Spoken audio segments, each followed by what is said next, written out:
Hi, my name is Laurel and I am an instructor with the Phoenix. The Phoenix is a nonprofit organization that offers free fitness programming for people in recovery. The only fee for membership is 48 hours of sobriety.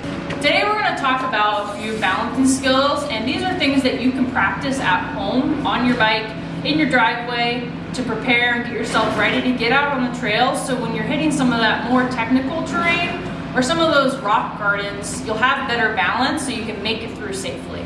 The first thing that we're going to talk about today is called track standing.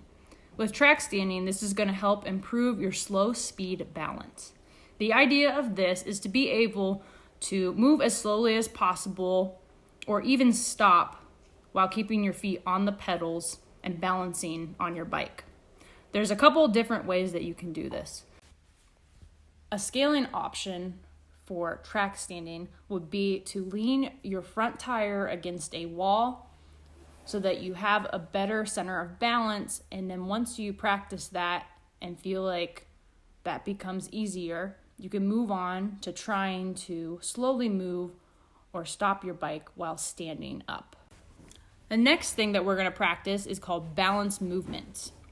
A lot of times when we're biking, we become stiff in our body and forget to move with the bike fluidly. So this will help you move better with your bike, which is going to help you have better balance. The way we're going to do this is by slowly pedaling, and you can do this in a circle or a straight line, and just work on moving your body over the bike into different positions. Moving it forward over the front fork, moving it back behind your back wheel, and then moving it side to side and balancing that way. This is also a good thing to practice as you're warming up in the parking lot before getting on the trail, so you can get your body loose and moving with your bike. The next thing we're going to practice is called tire splitting. This is going to help improve the ability to avoid objects without really thinking about it. What you're going to need for this is just a couple of small objects such as rocks, which is what I'm using. You want to start first by choosing two objects. Once you have those, you want to place them about a foot apart. Now that you have that, make sure you have enough space to move your bike back and forth or in a straight line.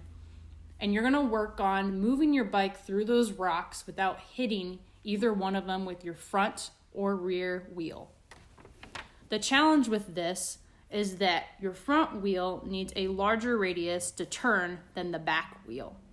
So it's going to improve the ability to avoid objects if you can move through the rocks. Once you feel more comfortable moving between both rocks, going both directions with your bike, you can move on by adding a third or a fourth rock and practicing the same thing, trying to move your front tire through the first set of rocks without hitting the first rock, and then moving forward and turning your bike the other direction to move through the rocks without hitting them.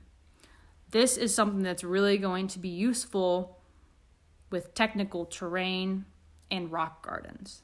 Next time, we're going to talk about some more core mountain bike skills that you can practice at home.